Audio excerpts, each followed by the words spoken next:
Hello friends, welcome back to my channel Radha Madhav collection. Kanha ji के सभी भक्तों को मेरी तरफ से राधे राधे। तो देखिए फ्रेंड्स, आज हम कान्हा जी के लिए ये बहुत ही खूबसूरत सी new design summer special dress बनाएंगे। तो सबसे पहले मैं कान्हा जी को ये ड्रेस पहनाकर दिखाती हूँ। यहाँ मैंने कान्हा जी को ले लिया है। ऐसे हमें चोली पहनानी है, पीछे की तरफ से एक्स्ट्रा चोली हम ऐसे सेट करके रखेंगे और साथ ही साथ मैंने डोरी लगाई है, तो चोली के ऊपर से हम ये डोरी बांध देंगे।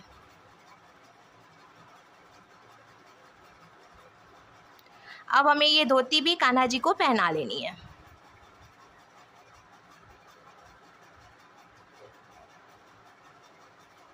तो देखिए फ्रेंड्स, मैंने कान्हा जी को ये सुंदर सी ड्रेस पहनाई है और आप देख सकते हैं हमारे कान्हा जी इस ड्रेस को पहनकर कितने अच्छे लग रहे हैं। इसका लुक बहुत अच्छा है और मैंने एकदम सिंपल तरीके से ये ड्रेस बनाना और कान्हा जी को पहनाना भी बताया है।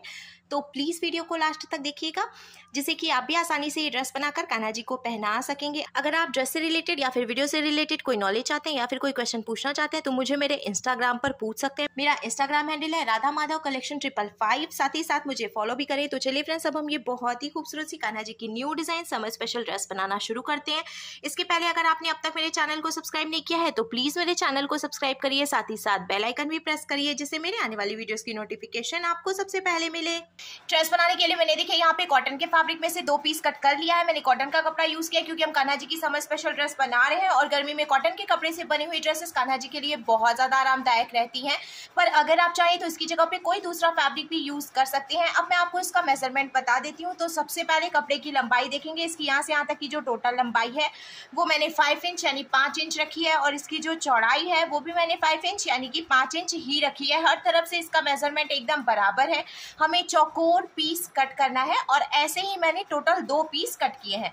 अब हमें कपड़े को इस तरीके से पलटकर पीछे की तरफ से रखना है और नीचे से 2 साइड से हम डबल फोल्ड करते हुए सिलाई लगाएंगे। तो हमें एक बार फोल्ड करना है, फिर एक बार और फोल्ड करना है। ऐसे डबल फोल्ड करते हुए नीचे के 2 तरफ से सिलाई लगानी है। ऊपर से हम ऐसे ही छोड़ देंगे।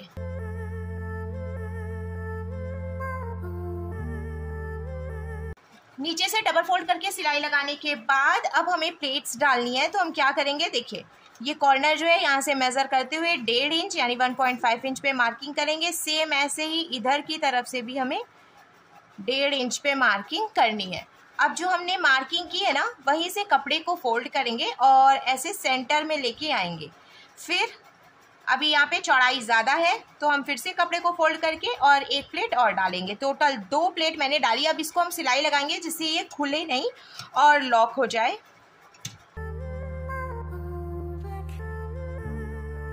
इधर से मैंने देखिए टोटल 2 प्लेट डालकर और सिलाई लगाकर जॉइंट कर लिया है। अब यहाँ पे जो हमने मार्किंग की है सेम यहीं से फिर से हम कपड़े को फोल्ड करके सेंटर में लेके आएंगे। जैसे हमने इधर से प्लेट डाली थी और फिर जगह खाली है तो एक प्लेट और डालेंगे। टोटल 2 प्लेट डालते हुए यहाँ से यहाँ तक हमें सिलाई लगा लेनी है। सिलाई लगाकर प्लेट्स जॉइंट करने के बाद अब धोती का लुक कुछ ऐसे आएगा। ऊपर से कट करके जो एक्स्ट्रा कपड़ा है वो हम निकाल देंगे और इसको हमें एकदम बराबर कर लेना है। तो आपने शुरू में देखा था मैंने 2 पीस कट किया था, सेम ऐसे ही हमें ये दूसरा पीस भी बनाकर तैयार करना है। तो मैंने पहले से ही ये दूसरा पीस तैयार कर लिया था सिल के। अब हमें इन दोनों ही पीसेस को एक के ऊपर एक करते हुए रखना है और यहाँ सेंटर से लगभग 1.5 इंच नीचे तक हम सिलाई लगाकर इसको जॉइंट करेंगे।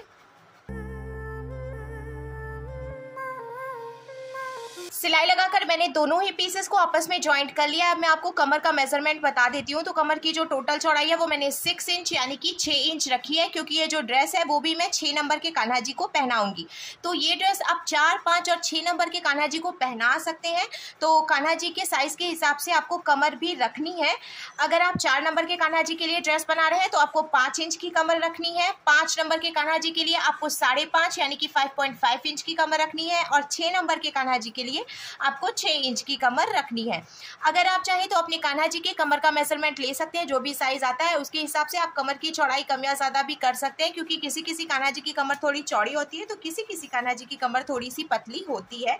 अब हमें कमर पे बेल्ट लगानी है। बेल्ट लगाने के लिए मैंने फिर से कॉटन के फैब्रिक से एक पीस कट किया है और इसकी जो चौड़ाई है वो मैंने 7 इंच यानी कि 7 इंच रखी है।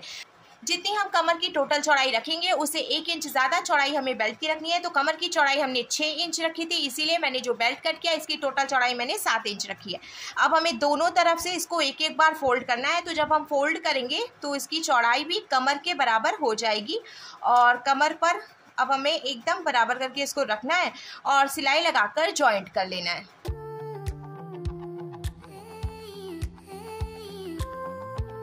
सिलाई लगाकर बेल्ट जॉइंट करने के बाद अब हमें बेल्ट को ऐसे ऊपर की तरफ फोल्ड करना है और धोती को पलटकर हम पीछे से रखेंगे। मैंने यहाँ पे गोल्डन कलर की रेडीमेड डोरी में से एक पीस कट कर लिया है और ये जो देखिए बेल्ट है इसको पहले हम पतला सा एक बार फोल्ड करेंगे, फिर हमें डोरी को सेंटर में रखना है और एक बार और हमें बेल्ट को फोल्ड करना है। अब हम इस बात का ध्यान रखेंगे डोरी एकदम ऊपर की तरफ यहाँ पे होगी और सिलाई हम यहाँ नीचे से लगाएंगे, क्योंकि अगर डोरी नीचे होगी या सिलाई हम ऊपर से लगाएंगे तो डोरी भी जॉइंट हो जाएगी, इधर उधर खिसकेगी नहीं और कान्हा जी की ड्रेस खराब हो जाएगी। हमें इस बात का ध्यान रखना है कि डोरी जॉइंट नहीं होनी चाहिए।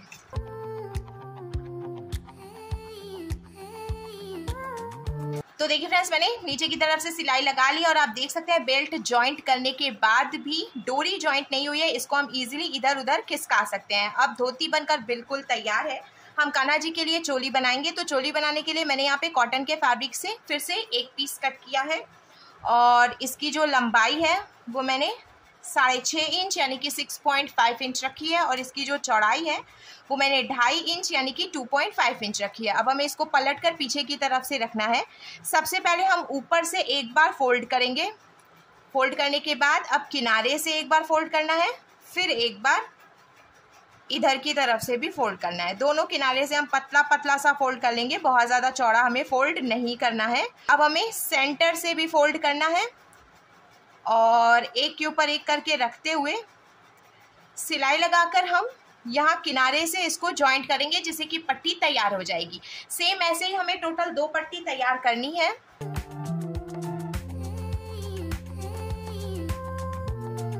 सिलाई लगाकर मैंने देखिए ये पट्टी तैयार कर लिया और ऊपर से भी मैंने फोल्ड किया है। तो यहाँ से कटिंग वाली साइड दिख नहीं रही है, काफ़ी अच्छी फिनिशिंग आ गई है। नीचे से कटिंग वाली साइड है तो यहाँ से हमें इसको फोल्ड करके सिलाई लगानी है। सेम ऐसे ही एक पीस और हमें तैयार करना है। तो मैंने टोटल 2 पीस यहाँ पे तैयार कर लिया है। अब हम इसको ऐसे एक के ऊपर एक करके रखेंगे और लगभग 2 इंच ऊपर तक सिलाई लगाकर हम इसको आपस में ज्वाइंट कर लेंगे। सिलाई लगाकर मैंने देखिए दोनों ही पीसेस को आपस में ज्वाइंट कर लिया है और अब हम इसको पलटकर पीछे की तरफ से रखेंगे। मैंने यहाँ पे फिर से गोल्डन कलर की डोरी ले ली है। ऐसे नीचे की तरफ रखते हुए हमें इसको फोल्ड करना है और सिलाई लगाकर डोरी यहाँ पे ज्वाइंट कर लेनी है। सिलाई लगाकर मैंने देखिए यहाँ से डोरी भी ज्वाइंट कर ली है। अब कान्हा जी की चोली भी कंप्लीट हो गई है और कंप्लीट ड्रेस का लुक कुछ ऐसे आ जाएगा। तो thank you friends, thanks for watching.